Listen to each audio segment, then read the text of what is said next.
हमारे सभी दर्शकों को सादर प्रणाम। जय श्री कृष्ण। आज मैं आपके सामने एक छोटा सा योग रखूंगा और कुंडली में इस प्रकार का योग यदि है तो विवाह में देरी भी होती है, विवाह के बाद भी दाम्पत्य जीवन में समस्या रहती है।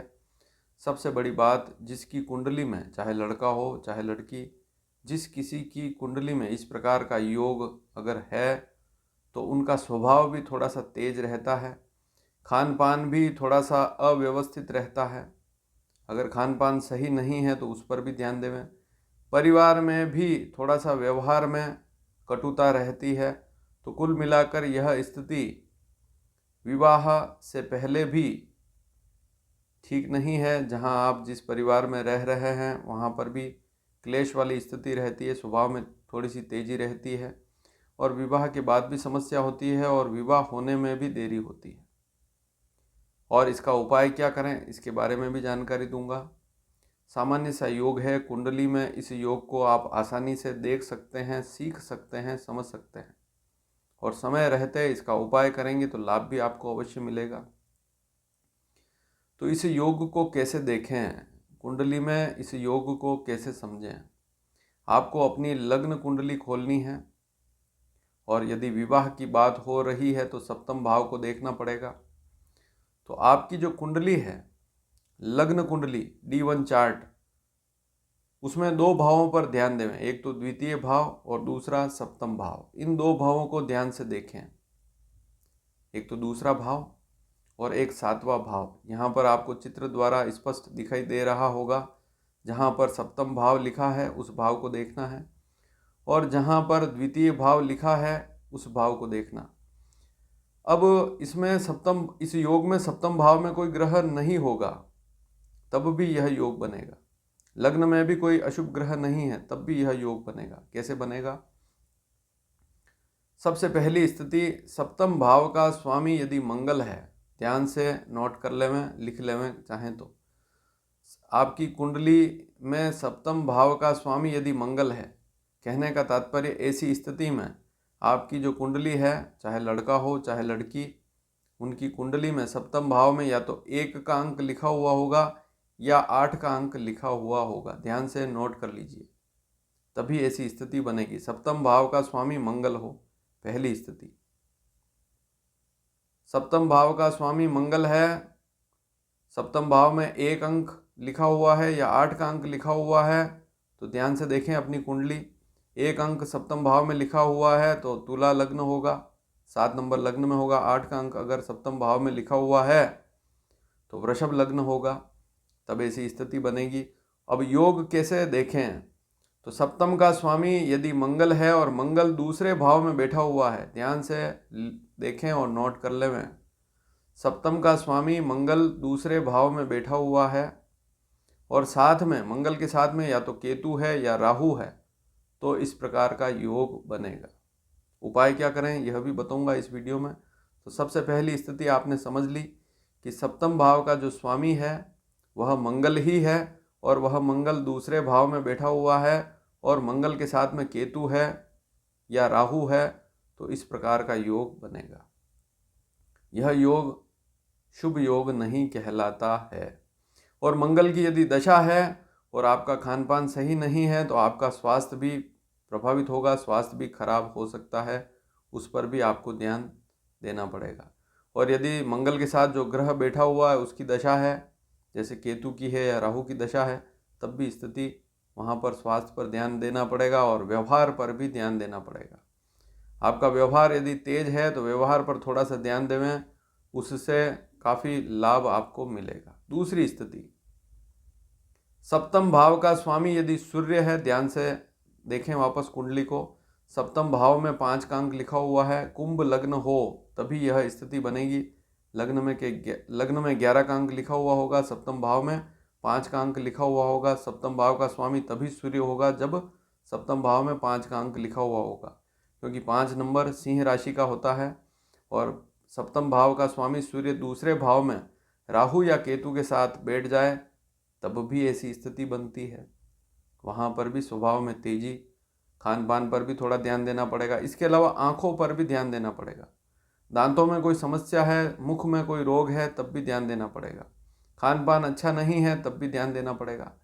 माता पिता के साथ या सास ससुर या जहां आप रिश्ता कर रहे हैं उस परिवार के साथ, या लड़की है तो पति के साथ, या किसी लड़के की कुंडली में इस प्रकार का योग है तो पत्नी के साथ अच्छा व्यवहार रखना पड़ेगा, अन्यथा फिर समस्या रहेगी।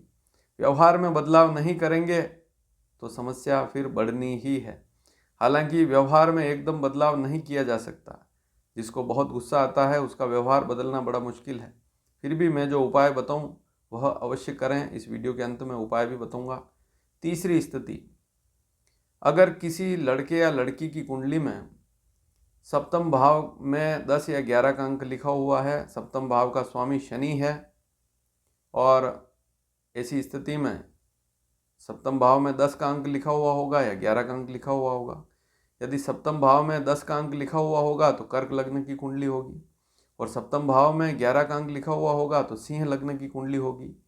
लेकिन नियम क्या है, सप्तम भाव का स्वामी यदि द्वितीय भाव में हो और उसके साथ में राहु या केतु इनमें से कोई ग्रह हो तो यह स्थिति ठीक नहीं होती है। इसके अलावा अनेक स्थितियां कुंडली में देखने को मिलेगी। सप्तम भाव में भी कोई अन्य ग्रह बैठा हुआ है तो और समस्या बढ़ जाएगी, स्थिति वहाँ और ज़्यादा खराब हो जाएगी, या सप्तम भाव की स्थिति ठीक नहीं है तो और स्थिति ज़्यादा खराब हो जाती है। लेकिन इस योग को समझना बहुत ज़रूरी है। तो शनि सप्तम भाव का स्वामी होकर द्वितीय भाव में राहु या केतु के साथ बैठा हुआ है तो व्यवहार में रूखापन हो सकता है। ऐसी स्थिति में बहुत सी बार व्यक्ति गुस्सा आता है और उसके साथ ही कम बोलेगा या बातचीत नहीं करेगा तब भी समस्या रहेगी, या जब भी बोलेगा चिड़चिड़ापन करेगा तब भी समस्या रहेगी। तो इस बात पर ध्यान अवश्य लगावें। तो तीनों ही स्थितियां आपने समझ ली, मंगल की, सूर्य की और शनि की, और सप्तम भाव और द्वितीय भाव का संबंध समझ लिया। इस प्रकार की स्थिति बनती है। और फिर अगर ऐसी स्थिति में जो सप्तम भाव का स्वामी है उसकी दशा भी है, या सप्तम भाव में वह राहु या केतु के साथ बैठा हुआ उसकी दशा है, तब समस्या ज़्यादा रहेगी। इस बात को भी नोट कर लीजिए। अन्य ग्रह की दशा है तो समस्या उतनी बड़ी नहीं होती है, लेकिन खान पान, दिनचर्या, सभी बातों पर ध्यान देना पड़ेगा। उपाय क्या करें? सबसे पहला उपाय है प्रतिदिन 108 मंत्र अर्थात एक माला गायत्री मंत्र का जाप करें। फिर धीरे धीरे इसको बढ़ा भी सकते हैं, एक माला के बाद फिर 2 माला, 3 माला, 5 माला तक, 11 माला तक भी कर सकते हैं। जितनी आपकी श्रद्धा है उतना करें। कम से कम एक माला रोज गायत्री की अवश्य करें, गायत्री मंत्र की। दूसरा उपाय, आवश्यकता विशेष में यदि आपकी शादी नहीं हो रही है और शादी में बहुत ज़्यादा देरी हो रही है, जैसे 32 साल, 33, 35 साल की उम्र हो चुकी है या 30 साल से अधिक उम्र हो चुकी है, तो ऐसी स्थिति में दोनों ही ग्रहों की शांति कराएं, सप्तम भाव के स्वामी की भी, और विशेषकर सप्तम भाव के साथ जो राहु या केतु है उसकी शांति सबसे पहले कराएं। उसके वैदिक मंत्रों के जाप किसी योग्य आचार्य से अवश्य करवाएं। वैदिक मंत्रों के जाप उनके पास पूरी लिस्ट होती है, वे आपको बताएंगे, और उसी हिसाब से वैदिक मंत्र जो हैं, एक तो तंत्रोक्त मंत्र होते हैं, एक वैदिक मंत्र होते हैं, तो वैदिक मंत्रों के जाप करने हैं। और वैदिक मंत्र का सीधा संबंध है वेद से, तो वैदिक जो मंत्र हैं राहु या केतु के, उसके जाप सर्वप्रथम कराएं। आवश्यकता विशेष में जो सप्तम का स्वामी है उसके जाप भी करवा सकते हैं, जैसे मंगल है या सूर्य है या शनि है, उसके जाप भी करवा सकते हैं। लेकिन जिसके साथ बैठा हुआ है राहु या केतु के साथ, तो राहु के साथ बैठा हुआ है तो राहु के जाप, और केतु के साथ बैठा हुआ है तो केतु के जाप अवश्य कराएं। तो ये 2 उपाय करने से लाभ आपको मिलेगा, और समय रहते ही अगर आपने उपाय कर लिया तो विवाह भी समय पर हो जाएगा। और ऐसी स्थिति में आपको खान पान अच्छा रखना है, वाहन भी सावधानी से चलाना है, शरीर का विशेष ध्यान रखना है।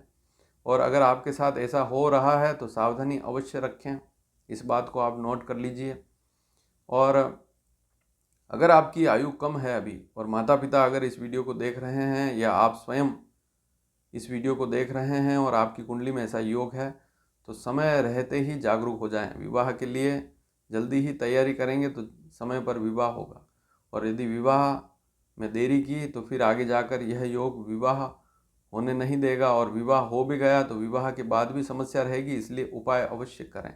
वीडियो पसंद आया हो तो इसे शेयर भी अवश्य करें, ताकि हर एक व्यक्ति के पास यह वीडियो पहुंचे और वह समय रहते उपाय करें। चैनल को सब्सक्राइब करना भी बिल्कुल ना भूलें। धन्यवाद। जय श्री कृष्ण।